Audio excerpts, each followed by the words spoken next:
COVID-19 has reshaped globalization and further strained Sino-American relations. How will this influence China's role in the Middle East and the wider Mediterranean region? The ChinaMed Tel Aviv University China in the Mid-Med series looks at this dynamic in conversation with leading global voices. Look at the world of tomorrow. Join the China in the Mid-Med series.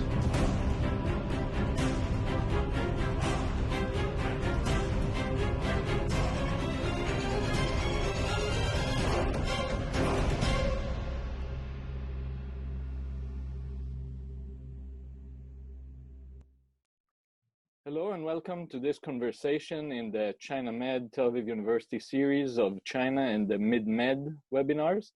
With me are Professor Nico Fardella of ChinaMed and Peking University and Dr. Brandon Friedman of the Moshe Dayan Center at Tel Aviv University. I'm Dr. Orisella of the Department of East Asian Studies, and our conversation today is with Ms. Deborah Lehr, the Vice Chairman and Executive Director at the Paulson Institute. Deborah works on U.S.-China relations, green finance, and various subjects relating to China and the Middle East, as well as North Africa. In past years, she has been prominent both in the business sector and in government-related activities under various administrations. I would also like to add that her unique interest in the past and antiquity, as they relate to the present, bring to the fore another fascinating perspective, to my mind, to our discussion. Deborah, we were thinking that perhaps you would like to start with a brief introduction to the China-related activities at the Paulson Institute. Great. Well, it's delightful to be with all of you. I'm thrilled to have this chance to talk about China and its growing role in the Middle East and North Africa. And as you said, I do have a great interest in antiquities, and in fact, was sparked in part by participating in a dig in Megiddo a few years ago. So I had a chance to spend some time in Israel. So the Paulson Institute was founded by our former Treasury Secretary, Hank Paulson, and it was launched after he left government to really allow him to focus in on areas where he felt he could make a difference in the United States' relationship with China, China's growing role in the world, and a particular focus of his conservation in the environment. So at the Paulson Institute, we have three broad program areas that we focus in.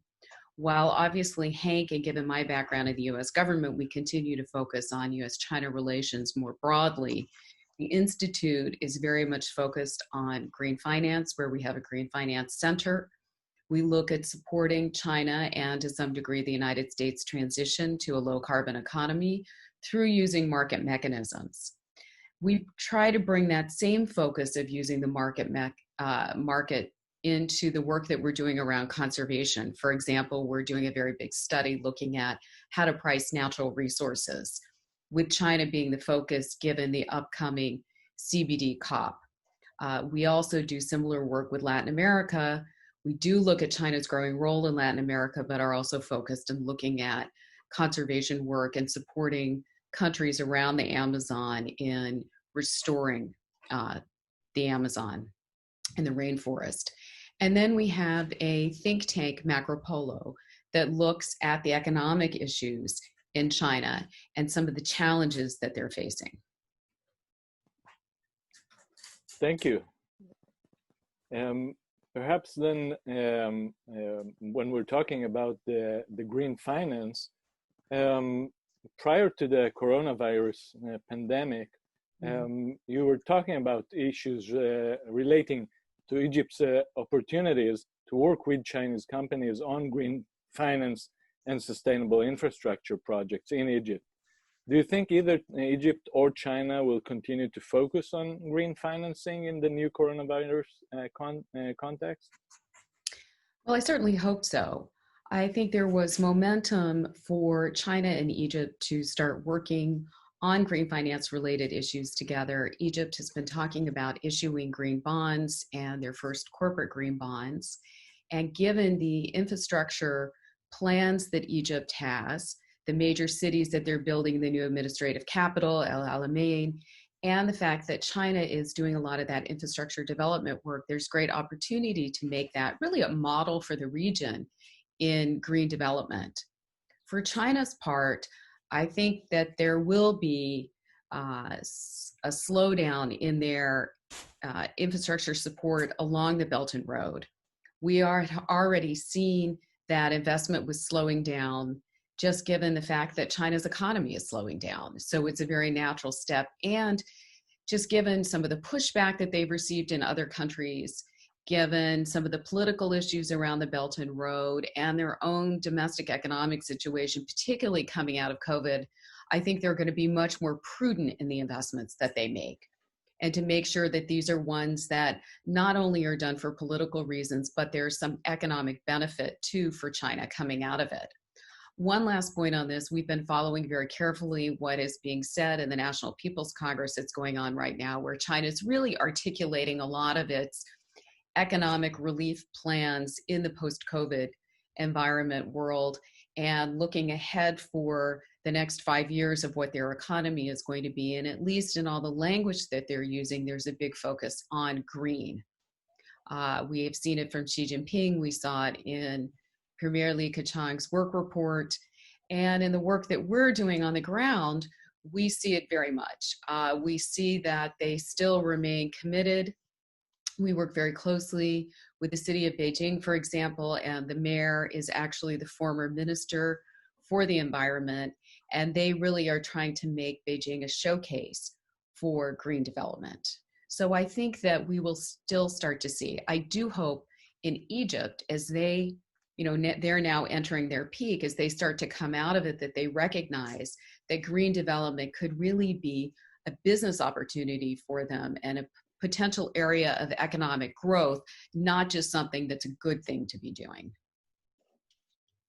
Can I ask a quick follow-up, if I might? Deborah, this is Brandon Friedman. I wanted to know, obviously, you're not on the ground in Egypt, but I just wanted to get a sense for whether the spirit of cooperation on the Egyptian side has changed, and whether there's any perception of xenophobia directed China's way, any sort of backlash in Egypt as a result of the virus.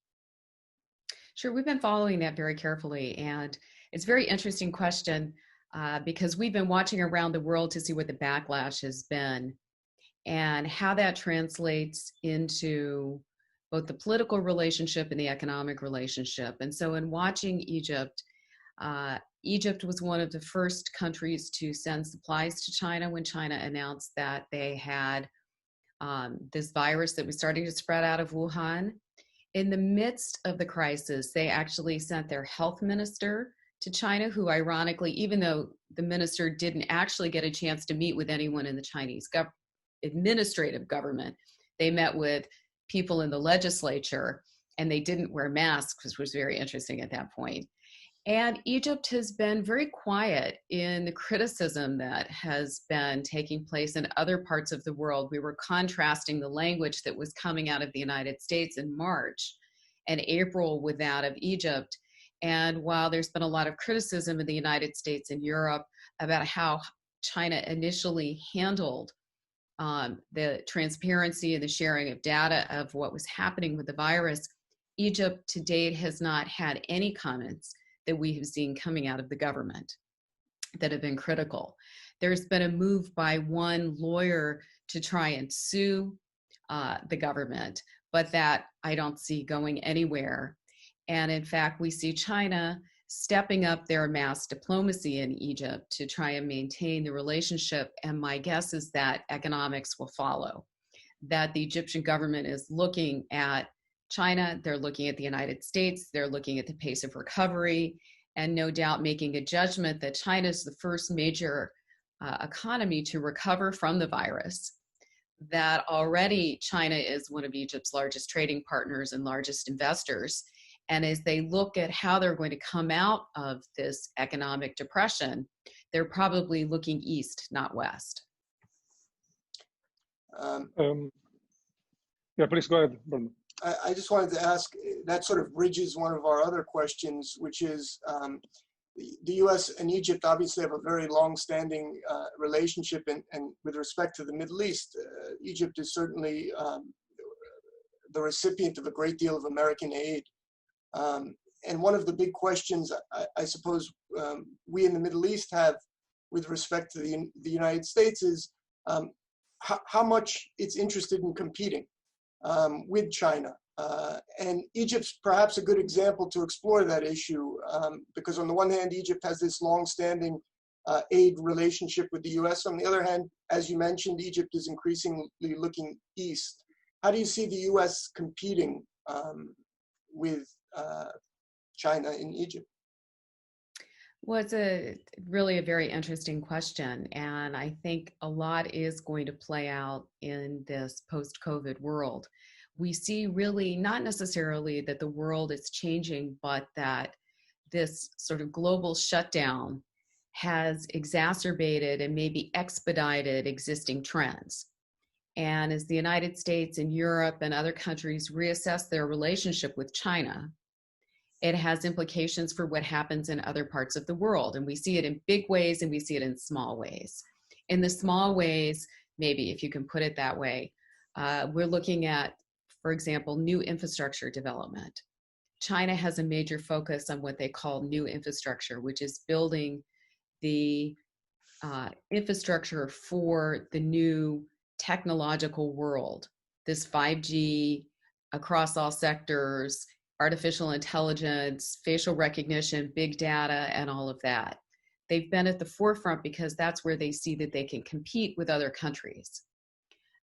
They are responsible then for building out most of that new infrastructure development in places like Egypt and other parts of the Middle East. And so that's going to be very hard then for American companies to compete in those areas. For example, we don't make telecom equipment, so we're not competing in how to build out the 5G networks.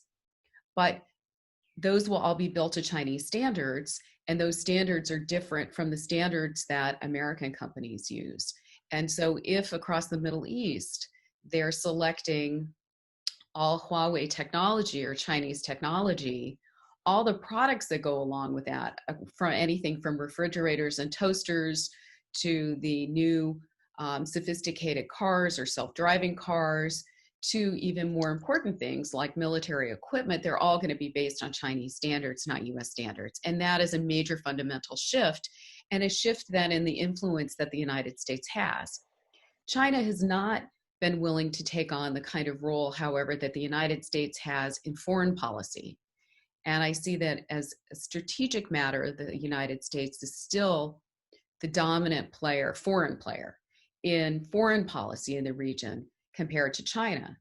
But over time, and again, this is a trend that has been continuing not just with the Trump administration, but dating back to previous administrations, as the United States reassesses its own relationship in the Middle East and North Africa, and how willing it is to continue to take on that role as an international policeman. Thank you. Thank you, Deborah. It's very interesting. My name is Enrico Fardella. And I think that the last point you touched on standards is extremely relevant when it comes to China's role in the Mediterranean, the Middle East. So what you say is that this kind of trend that we have been looking at in the last few years, that we can call like looking east for most of these countries when it comes to connectivity, tech connectivity, infrastructure connectivity, comes in with standard logic. Now, my question is, because this is, for example, from an Italian point of view, this is what I noticed. There was a huge difference in the debate, for example, on the Belt and Road between the Belt and Road 1.0, so from 2013 until 2017-18, when the main focus was the need to connect, with China's flux of values coming into the Med. And then, like slowly, especially after the Trump administration came in, we assisted at a growing focus on the security implication of connectivity. Now, I think the Italian debate now is becoming quite mature in that regards. How do you see the Middle East reacting to this kind of conundrum between connectivity and security? Yeah, it's very interesting. So I think you referenced in one of the questions that you provided earlier a comment that my boss, Hank Paulson, had made about the creation of an economic iron curtain. And this is something that relates to standards, but even in the bigger issues of looking at the flows of investment, of trade, of people, of technology. And that we start to see, and I think it's a big question of which way the United States and other countries determine that their path will lead, of whether we have diverging standards with China, and therefore we have divergent technology worlds almost. China has started this in many ways by the creation of even their own firewall, where they have inside of China their own sort of intranet, and therefore their own standards and their own technologies, and they only allow certain things in from the United States, and then what they're going to be able to export of that. And for example, if we look at Europe, where you were talking about in Italy, many of the countries in Europe, just continuing on with this Huawei example, have about 50% or more of Huawei technology in their own telecom systems. And Huawei technology is not operable with any other technology. And so they're going to transition to 5G. They have two options. One, rip out all the Huawei technology and replace it with Ericsson or Nokia, who are the only other two firms who really make 4G technology at any scale, or upgrade to 5G using Huawei. And this is really what the point of contention has been with the United States, even to the point where the United States has been considering designating money to help European countries pay for switching out that 4G technology to allow them to upgrade. But it really is coming down to then this intersection of economics and national security, because we've woken up to the fact that many of our country's most basic infrastructure is reliant on Chinese technology. And they have not, I wouldn't say put out of business themselves, but the concern is that over time, we find ourselves in other sectors in a very similar situation where China has been able to dominate, and we as the United States no longer have companies that provide those kinds of technologies. And so that our most competitive companies, and we could argue 10 years ago, Lucent, Motorola, a number of these were the dominant companies in their field, have lost to Chinese competition, and the United States is no longer competitive in those sectors. And then as we look to the next generation of technology, we've hurt ourselves by not being players there. And this is very much a big debate that's going on here, and very much of concern to what Mr. Paulson is talking about with the economic iron curtain, because while it is very important for all of us, for Italy, for the United States, for Israel and others to be protecting their national security, protecting technology, making sure that we're not necessarily supporting other countries to be competitive with us, it has to be done in a way that doesn't hurt our own economic competitiveness. And how you find that balance, particularly since China is the place where you have to scale and have the biggest market for a number of these technologies, it's a very delicate balance. So if I may jump in, why do you think the Western companies lost this competition? Because of wrong planning, or because unfair competition? I think it's a combination of factors. I think there were, one, yes, Huawei has been able to undercut in price. They have been provided subsidies that our companies were not providing. They had low-cost technology that was suitable for a number of the emerging markets, which our technology tended to be more sophisticated and more expensive, so we weren't as competitive in those markets. And that it was a highly competitive field, and I think over time, they felt that services was the future, not necessarily equipment. And so it transitioned out of that. If I may follow up on that, on that competition issue, and one of the things that we see here in Israel, and it was over the news, of course, was the question that was probably raised by recent visits to the area by senior US officials, and trying to urge Israel to make, let's say, wiser choices as far as the US goes.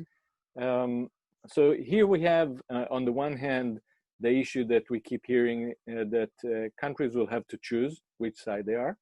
On the other hand, most of the countries, at least those that I speak with and visit, they're very reluctant to choose. They don't want to choose. And here the competition comes in. Because when there's a competition, you usually choose what is best, or what is cheap and best, or what works for your own needs. So basically, the situation where the US is competing less in those kind of infrastructure issues becomes a huge problem. So I was wondering for your take on this choosing and competition issue.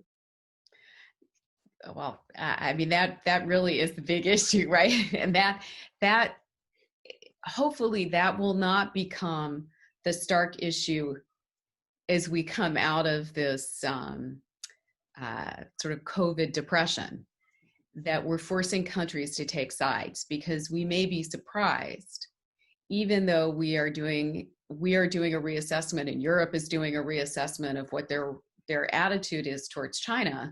And certainly there are changing attitudes given how China has handled the virus. The reality is China's the second largest economy in the world, and they are coming out of this depression faster than anyone else. They still have a lot of money. They still have a lot of economic might. And it's unclear when the United States is going to come out.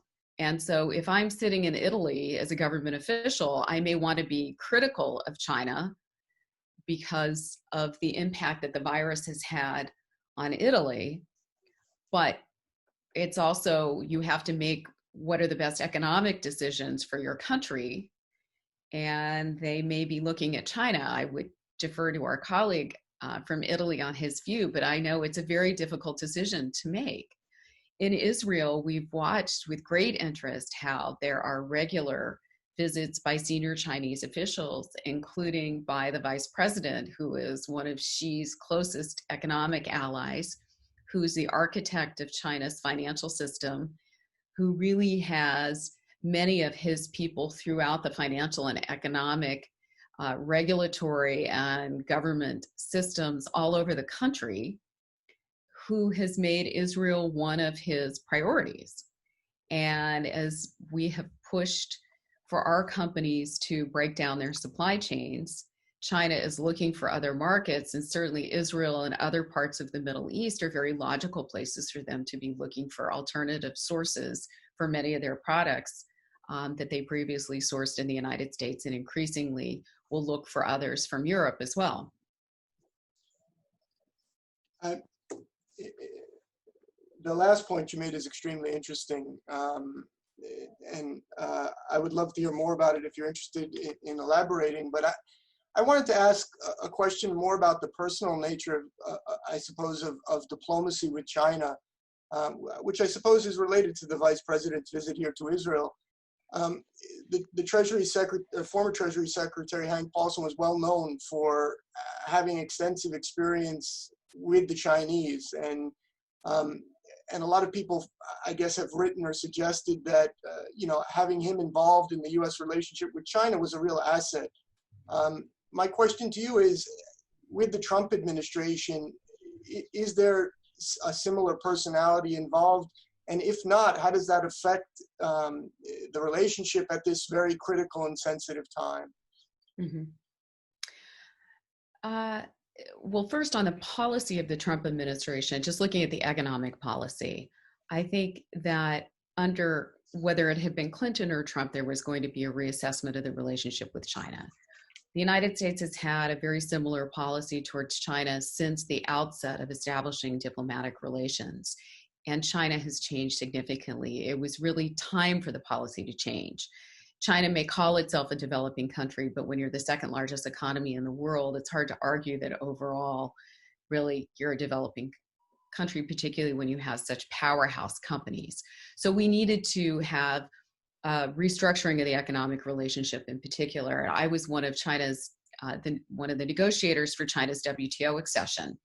And that agreement had about an 8 to 10 year life. We are well past that. And I think one of the reasons, quite honestly, that we are having this economic challenge with China is because that the WTO failed in its own mission to reflect what the modern trading world looks like. And we're seeing that as it goes through all these difficulties now, it never evolved. And so it's stuck back in sort of a 1990s trading world where we're now in 2020 and the world looks very different. And so in all that time, we haven't had a trade agreement as the United States with China. So that's a very long time not to have what we think were the original intention of bringing China in, is to create these rules-based structure and hold them accountable. So now the administration has taken a bilateral approach, and I think actually the phase one agreement has a lot of very good things in it. Could they have gotten more if they were maybe a little more consistent and there wasn't such a difficult tone and this sort of inconsistency in bringing about the tariffs? I think they could have gotten a lot more, but there are a lot of good things in the agreement. And the main thing is we now have a written structure to hold them to. In the process, and one of the reasons I think that they were able to finally get this agreement concluded is that Secretary Mnuchin and Ambassador Lighthizer were able to form a very good relationship with Vice Premier Liu He. Liu He is a very different kind of Chinese official. He's not stuck on his talking points. He's creative. He has a deep understanding of economics and of the United States and of politics. And I think given those personal relationships, they were able to build the kind of trust that was necessary to conclude the agreement. But the other thing is, as you've heard through the press conferences, whenever the president talks about China, he and Xi Jinping have a very close relationship. They talk to each other on the phone quite frequently, although I understand they haven't done so recently because of the disagreements over COVID-19 and the accusations of where it started and how it started. But they do have a close relationship, and it's been that relationship too that has really helped in resolving some of the conflicts, or maybe stopping some of the other bigger conflicts that we might have had if they hadn't been able to talk on the phone and try and resolve them themselves. So if I can follow up on that, do you see the phase one agreement? There's been a lot of let's say fears that perhaps because of COVID-19, the phase one agreement might not be actually implemented in many ways. Do you think that it will be implemented? Do you see the phase two agreement, if there's one being worked on right now, do you see it being discussed in similar ways with Liu He and so forth? There are still ongoing discussions on a regular basis on the implementation of phase one. And China, to date, I understand from the U.S. Trade Representative, has been living up to their commitments. And certainly in the work that we see, for example, in financial markets, China has been very active in living up to its commitments and opening the market. And the next test will be as we start to see licenses approved for these 100% owned securities companies and others. But I fully expect that that will take place. These are things that are in China's interest. So opening further sectors for foreign investment, helping foreign firms coming into the market, buying more of their exports are all things that China knows they need to do to try and stimulate economic growth. So I think that they'll stick to that. The purchases have always been very political. They're political for the United States, they're political for China. Because of COVID, the purchases have been delayed. Because of the growing seasons, I understand too that the purchases on agriculture have also been delayed. Will they go forward? The Chinese say that they will. The United States is saying that they will. But if we continue to have a very tense political situation, like I said, these have always been big purchases, big companies have always been targets in any time of political difficulty with China. We always had this situation when China would get upset, they would stop buying Boeing aircraft. It would take a presidential visit, we'd get a major purchase of Boeing again, and things would be back on track. We're doing the same thing with Huawei. Obviously, there are national security issues, but there are politics involved with that too. So it will remain to see what happens with the politics, but I think otherwise they're on track. In terms of a phase 2 agreement, I think it's critically important that we start to have discussions on phase 2, because this is to deal with some of the big infrastructure related issues around state-owned enterprise reform, and some of the, what I call systems or processes issues in terms of making sure that approvals occur on time and they're not held up and there aren't all these other bureaucratic obstacles to market access. Will those take place? I don't see getting a phase 2 agreement, quite honestly, before the end of the year, because we're now entering into the presidential political season here. And it's always very difficult to make progress on any kind of trade agreement with China in that atmosphere. So Deborah, this is very interesting. And seen from an Italian perspective, I'm a professor, I teach Cold War history. So I tend to find a certain parallelism when we talk about new Cold War and the topics I research on. So the way out from the Cold War was a detent process where the two superpowers were trying to find a compromise, or as someone called it, a bipolar condominium of international affairs. And when China and the US last December, they start like sitting and finding a compromise on the phase 1 trade agreement, the reaction of many European governments was partially enthusiastic and mostly worried that actually Europe might be somehow isolated from this new G2 agreement. So I find that there is, as you can see, 1 month ago there was a survey in Italy that was actually pretty impressive, because the Italian public opinion appeared to be more favorable to an alliance with China than it was to an alliance with the United States. It is unprecedented, in the history of Sino-American and Sino-Italian, Italian-American, Italian-Chinese, Sino-Italian relations. So do you think that there is a direct proportionality between the public opinion in Europe or in the Middle East, frustration towards the US and their fascination towards the China and the China model? Or you think that two things are independent, and in fact the China model is really appealing to the elite of this region, and therefore the US have no way to go in this competition? Well, that's obviously a very interesting question, and there has been a tremendous amount of talk about the China model. I'd be very interested in opinion polls coming out of COVID-19 if people still feel that same way about the Chinese model. At one, you can see how it might be attractive to certain governments that have authoritarian tendencies. And when you do a comparison of how China has handled the virus and how the United States has handled the virus, I mean, at one level, we're not really sure about China because even by their own admissions, the numbers were not accurate.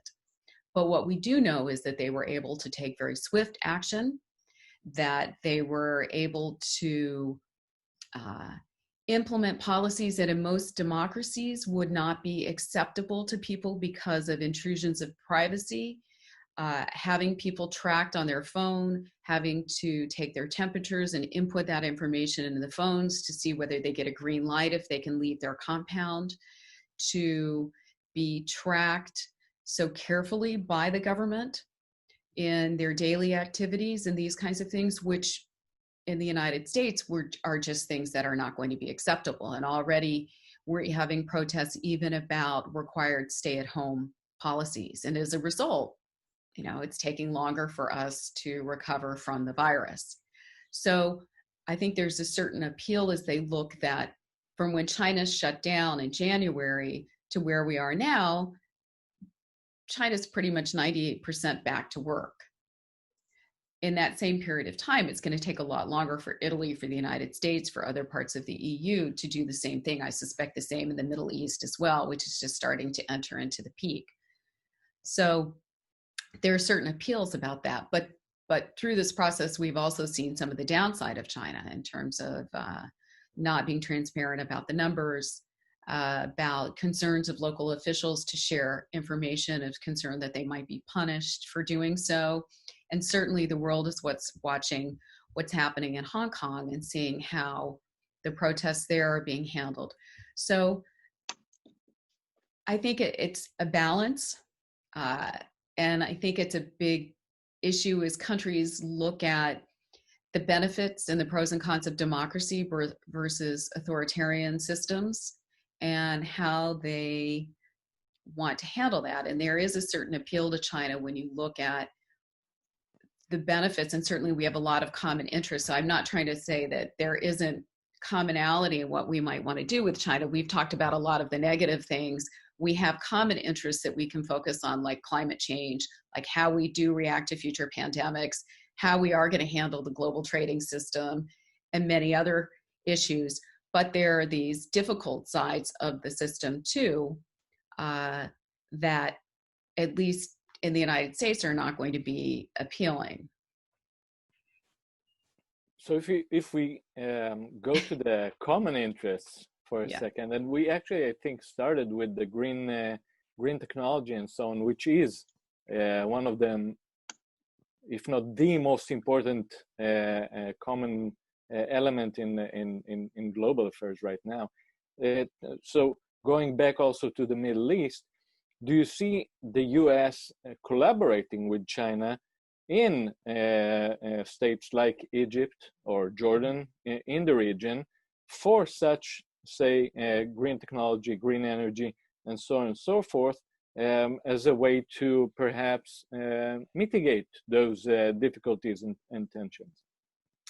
I don't see that as a policy matter that the U.S. government would be participating in a green agenda with China, as that has not been one of the priorities of the Trump administration. But I distinguish that from the role that states and mayors and certainly our companies play, because our companies have some of the leading green technologies, and they've been very active in cooperating with China, whether it's in China, whether it's on infrastructure projects overseas, whether it's as part of the Belt and Road and others. So I think as a policy matter, I don't see that there's going to be a lot of cooperation with this administration on a green agenda. It was different with the Obama administration, where there was a lot of collaboration. In fact, I would argue even so much collaboration, it came at the expense of what our trade relationship was. But for the companies, yes, I see that there's a lot of potential area for cooperation and a lot of economic opportunity coming out of it. Can you point out like a couple of examples, like on the field, and you mentioned Egypt before, but maybe there are other areas or countries and specific sector where this kind of opportunities might arise? Sure. So Goldman Sachs did a study a couple years ago looking at China, for example, as a $1 trillion opportunity for companies in environmental goods and services, and looking at anything from providing technology around cleaning soil to cleaning air to obviously purification of water, and even some of the technologies around solar. Specifically, companies like Honeywell, like Dow, are providing smart metering. IBM is doing work on smart cities. They're doing this in China. They're doing this along the Belt and Road. So they've been definitely cooperating in many of these projects overseas. For the Paulson Institute, we actually started a few years ago a fund. Obviously, we're a not-for-profit, but we worked with Vice Premier Liu He's office in the launch of a commercial fund that is run, we are non-commercial advisors to it, but it is run by former investment bankers. And it focuses on sourcing US technology to deploy in China to help in green development. And so it's been in operation for 3 years now and has been doing very well. And from the time that we started that, this is the only national level fund in China.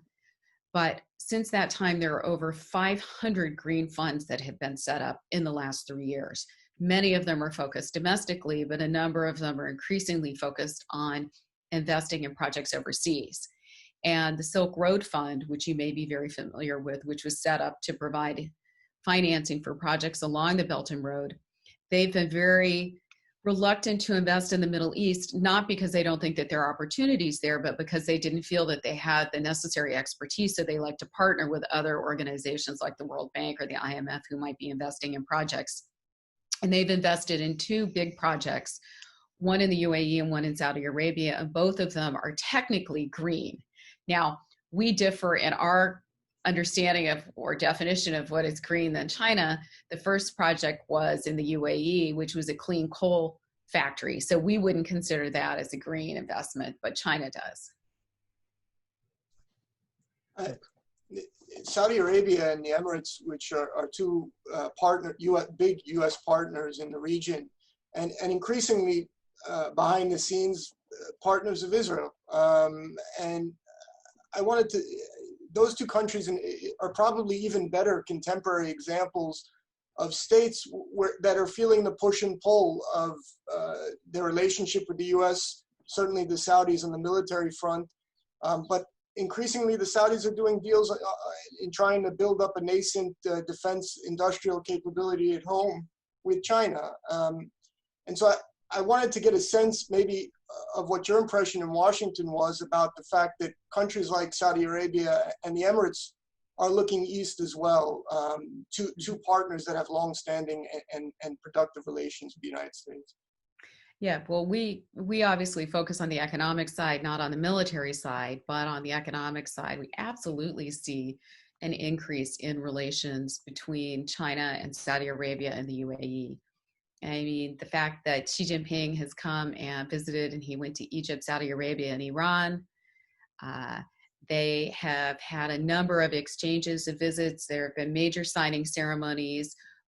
There's significant Chinese investment going into the UAE, which they view as a more attractive market because, quite honestly, of its rule of law and its political stability.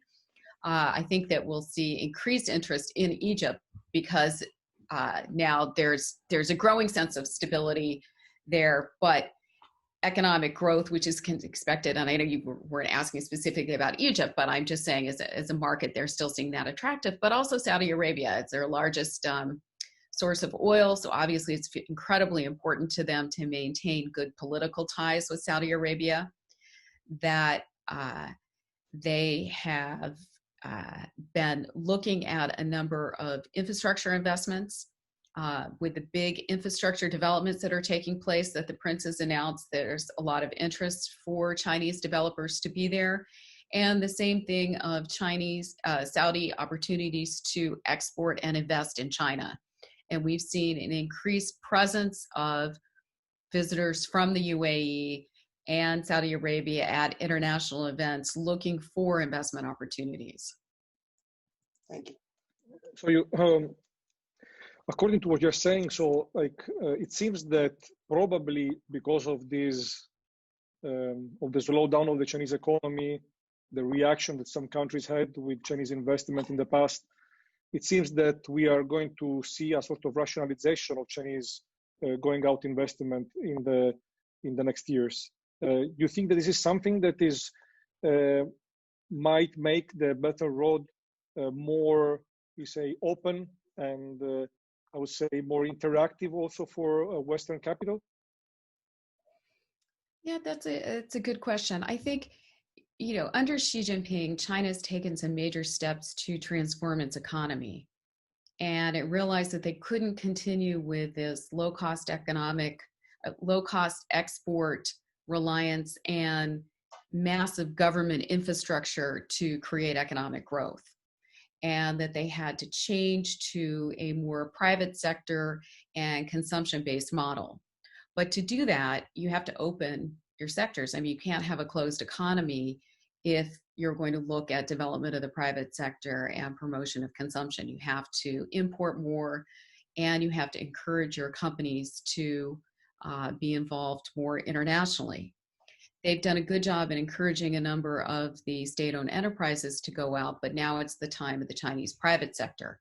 And you'll hear constant discussion now about how to support the growth of the Chinese private sector, which accounts for about 60 to 70% of economic growth.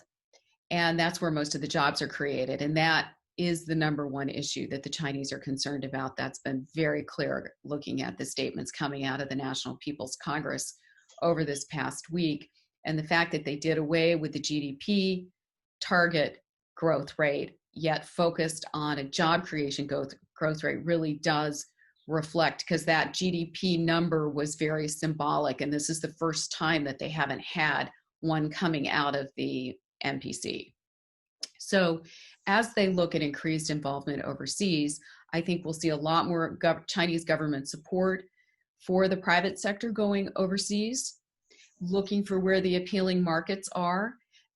We've seen, in the United States, there's been a drop in Chinese investment. I think last year it might have dropped almost up to 90%. That isn't just because of the political environment here, but certainly it's not as welcoming as it once was. In part, it's because of some of the capital controls and restrictions that the Chinese government had placed on overseas investment. But in the Middle East and North Africa, we saw an increase in investment. And I think that that is a trend that's going to continue. And as Chinese increase their investment overseas, as the Chinese ambassador was saying to me recently, obviously Chinese political and foreign policy interests will also follow, because as there are more involvement of Chinese citizens, Chinese companies, there's going to be a more political involvement with the governments there and to ensure that their companies are protected. So I think that's going to be a natural evolution. As they increase their role, as you have more Chinese citizens, as you have more money, inevitably they're going to be building relations with the government. It's going to be very difficult for countries, for mayors, for governors, and their equivalents in Europe and other parts of the world to say no when Chinese are willing to come in and invest and create jobs. And that's going to be a very difficult situation for governments, I think, to have to decide if they're trying to put restrictions on Chinese investment on one hand, and at the same time try and rebuild their economy. And if it's not China who is providing a lot of that investment, where else is it going to come from? And it's not clear that a lot of that there's going to be a big push from the United States in supporting our companies and providing the kind of export financing that China does.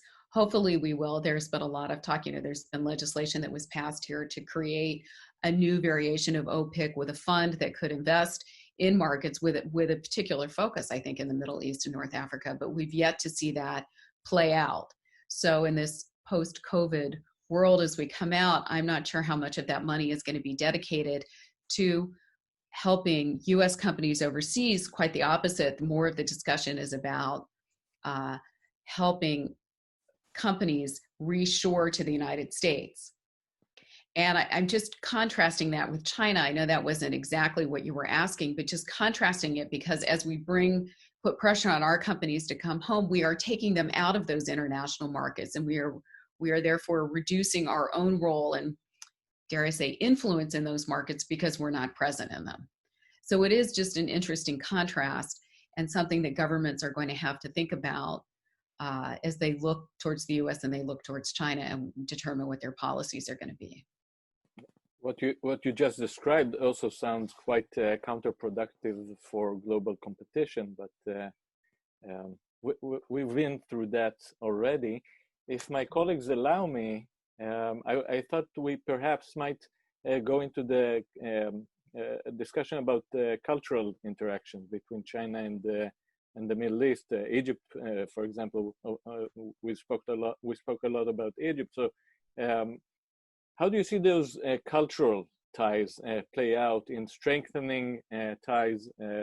I can see a lot of attempts specifically from China to enhance its kind of cultural dominance in various countries, and perhaps also again, going back to the past and to different relics being lost and retrieved, and perhaps a joint narrative on the 19th century, 18th century, or early 20th century imperialism that binds them together. Well, there was a survey done a few years ago in China, and the #1 place that Chinese wanted to visit before they died was the Great Pyramids. So China, obviously Egypt is a country that cultural tourism is a significant part of its GDP. After the revolutions, tourism was hit. Last year, or I think looking at 2020, the prediction was it was going to be the highest tourism year ever. China was a major focus. Tourism from China, I believe, was increasing over 100%. And so they were on track to have a really stellar year for the tourism market that was going to beat any of the pre-revolution years. That clearly has come to a dramatic halt, and I don't see that the Chinese are going to be traveling internationally in any major way in the foreseeable future, both with the restrictions that the Chinese have put on air travel, but obviously with all the governments, with all the airlines shut down, Egypt completely shut down at the moment, really, to foreign visitors. That said, putting aside the tourism as a cultural issue, yes, China has very much wanted to make culture a part of the Belt and Road. And they're looking at ways they can do it. Next year is supposed to be, it was going to be this year, but next year will now be Saudi-China Year of Tourism and Culture, and looking at using culture across many different areas, not just heritage, but many different ones, as a way of increasing tourism, of helping the countries better understand each other. The Chinese have been using soft diplomacy through their mass diplomacy in many of these countries, and they have been taking a model that has become very controversial here in the United States, but is still quite active in the Middle East and North Africa, and that's the use of these Confucius Institutes, where they set them up to subsidize the study of Chinese language and Chinese culture to help people better understand. And China has always been very active in Africa in teaching Chinese as a way of building ties. I studied in China, I hate to say, in 1984, and most of our campus was actually African students who were learning Chinese. So this you is- studied at Peking University. Pardon right? me? Did you study at Peking University? Near it. I was at the Beijing Language Institute. Oh, okay. Before going to, Beida. So, I mean, before looking at going to Beida. But yes, that was a while ago, but it's been long, but they really are hoping to use culture. And of course they view themselves as, like a brother and sister with Egypt, having had a shared long history. And if I may, so since we're talking about culture and from an Italian perspective, we celebrate this year 50th anniversary of Sino-Italian relations, and I think nobody would expect like such an unfortunate moment to celebrate such an anniversary. And of course, Italy is one of the major destinations for Chinese tourism, and the restriction that you mentioned before is going to have a massive impact on Italian economy, and the tourism is very much people-to-people element, as we know, in the one of the pillar of the Belt and Road initiative, and also a very important element for Italians, to get to know better Chinese and vice versa. That's right. So one of the main issues that we, with Hori and Brandon, we face when we are talking about China and the China foreign affairs is that the concept of misperception, that is very much connected to, the cultural connection. So is there something that, if you think about China and the perception of China from the region, and also from a personal perspective, your perspective, is there something that we are actually risking to grossly misperceive about China and Chinese intention when China operates in this region? Well, I think there's a big difference between talking about the Chinese government and talking about the Chinese people, and not conflating the two of them. And there are certain tensions with the Chinese government, but when you have 1.4 billion people, obviously there's a significant difference. And so I have a lot of friends in China, and they are, the Chinese people have very differing views of their own government. And so it's not a monolith, and it's not as, I think, authoritarian sometimes as people think it is, where Xi Jinping says something and automatically it happens.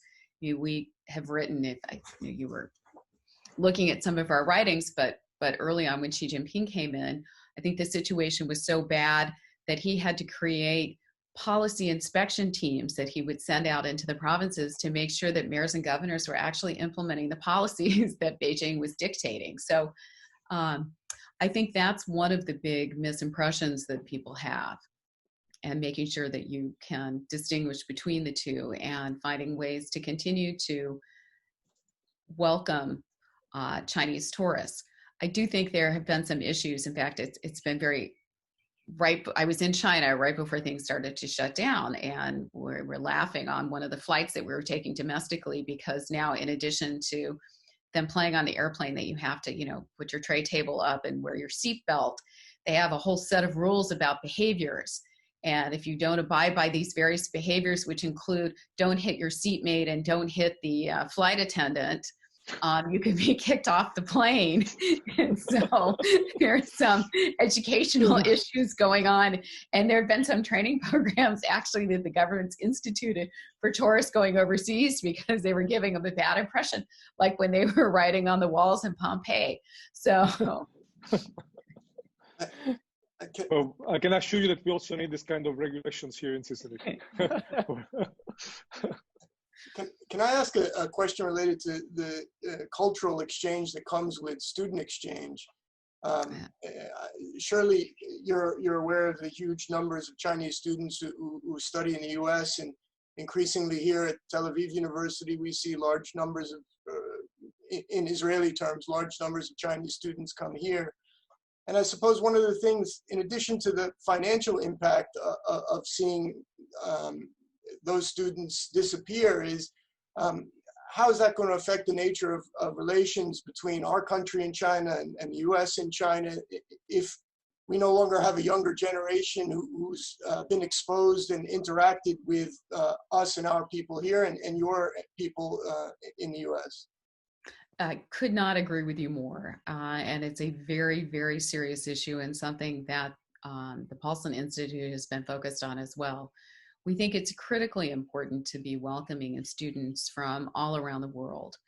And that's one of the benefits of the US system, is that we bring great thinkers and then we allow them to work and help build the US economy. And if we start restricting those, I think that we're hurting ourselves. Now, it is true that we need to be careful that there are rules and regulations that could be put in place in the universities to make sure and perhaps limit access to certain sectors. And that's something that the university community here has been discussing. And we haven't quite worked it out, but having just a total ban on students, I think, is a very bad idea and a very dangerous idea. And this is one of the things that Mr. Paulson was talking about with the Economic Iron Curtain, about starting to put those restrictions on, because it is one of the benefits, I think, of allowing Chinese students to see how our system works, to study it, and even take some of those ideas and concepts back to China and implement them there. Deborah, I would like to thank you very, very much for your time, for a fascinating talk. And let's say that that was an optimistic sound in the end, that perhaps we will be able to bring all those things back again. Thank you. Thank you. Thank you. Thank you very much. Thank you, Deborah. Thank you. Thank you all, guys.